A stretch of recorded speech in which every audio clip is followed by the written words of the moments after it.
What's up, everybody? How you doing? How y'all doing? Excellent.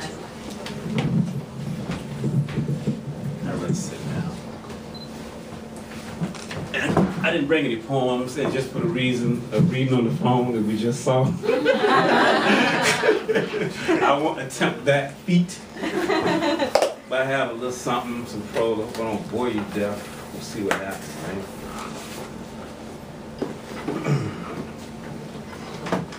So it's like this excerpt from this thing that I'm writing. So it's called Roxbury. The reality of Roxbury Correctional, as with any prison, is rooted in the idea that one cannot leave on his own free will. The key word being free. Walking from intake into and across the prison yard, one gets a false security taking in the pristine lawns and clean sidewalks.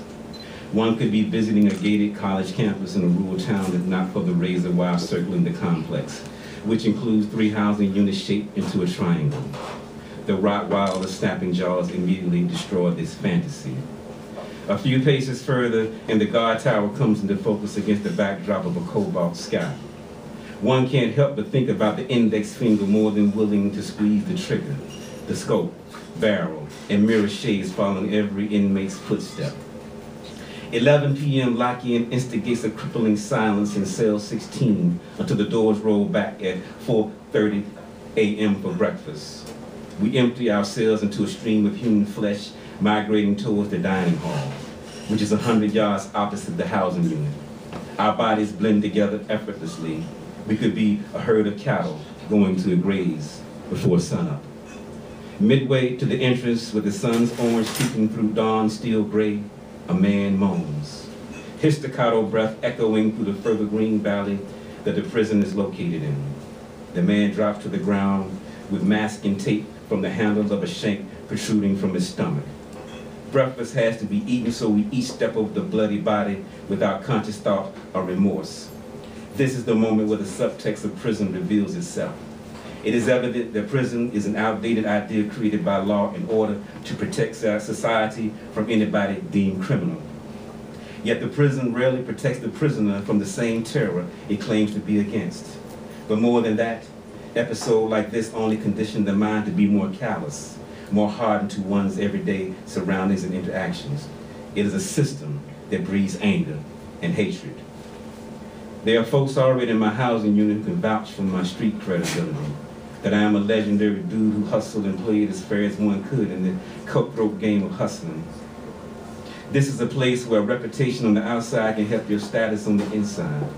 My first cellmate, Debo, is from the district. Before we can get to any type of meaningful conversation, we perform the ritual of male bonding to see if one really knows the streets of Washington, D.C. like they claim. I can tell Debo is suspicious of me, but by the same token, I am suspicious of him as well. After many small talk, the conversation begins with how dudes sold fake televisions in the box to unsuspecting victims over by the shrimp boat on Minnesota Avenue. Debo mentions the Black Hole in Celebrity Hall hosting all the live go-go parties back in the day, and I concur. We both reminisce the heyday of Portland Avenue and the Jamaican Wars during the late 80s. This barrage of questions and answers continue until I'm determined to be legitimate. 6 years into a 60-year sentence for murder that occurred in Prince George's County, Maryland, he then rambles in a raspy voice about why he hates Baltimore dudes. Them jokers funny, homie. Can't trust them, cause most of them dope fiends for heroin. Don't expect for them to have your back. Nah, don't do that.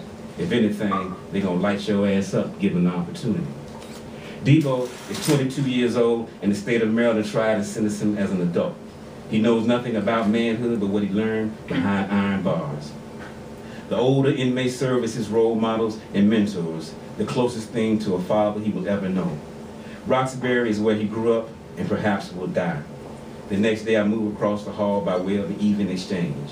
I move in with Big Pun in cell 17, and Kevin moves out of 17 and into 16 with Debo. Kevin and Debo are around the same age and have a thriving illegal commissary hustle with a 100% interest rate. They want to consolidate their operation and expand. Big Pun is here on drug possession charges and has 2 years to go before his release date. At age 32, He claims he is tired and that the best way to get out of here early and alive is to hang with dudes who have something to lose. He tells me cats close to parole are those considered short-timers, meaning 5 years or less, tend to stay out of trouble and not to get involved in fights. For the next year, we will come to know each other's struggles with isolation and family. We will see things happen that perhaps we will never speak about. Night is a deafening silence filling every inch of the housing unit with opaqueness. Every stir amplified by the isolation of a closed cell door. The beat thump begins simple enough.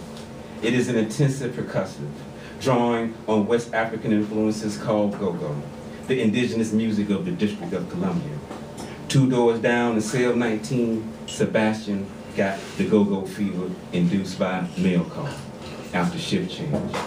5 years into an 8-year bid, his girlfriend, who stays in Clifton Terrace, informed him she would no longer vigil the memory of his street heroics.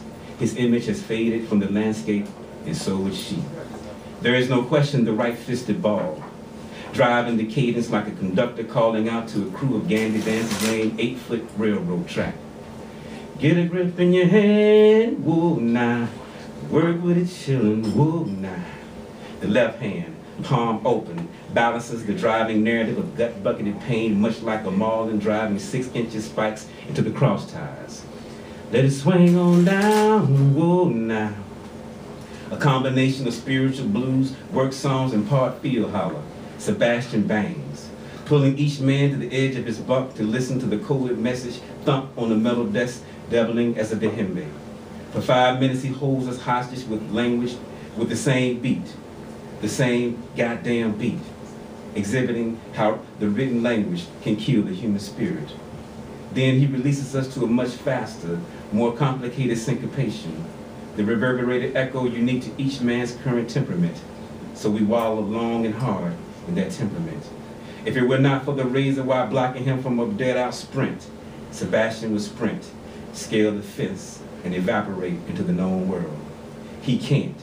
And in the process of this revelation, concentrates harder on each individual thump, careful to press sorrow into the low note, while the high one reprieves, offering everybody in C-tier testimony on how a woman done him wrong. Reality dictates that soon I too will get a Dear John letter. There is helplessness in the way Sebastian bangs misery, which recedes with each minute elapsed into the future. When the elegiac rhythm ceases, the slow drag boot heel of the night shift guard replaces the vacated noise. She slowly makes her rounds, pointing the big head of her flashlight into each cell to make sure everyone is present and accounted for. When the strong beam of light pierces into my cell, I am on the edge of my bunk with a roll-up cigarette dangling from my lips, thinking.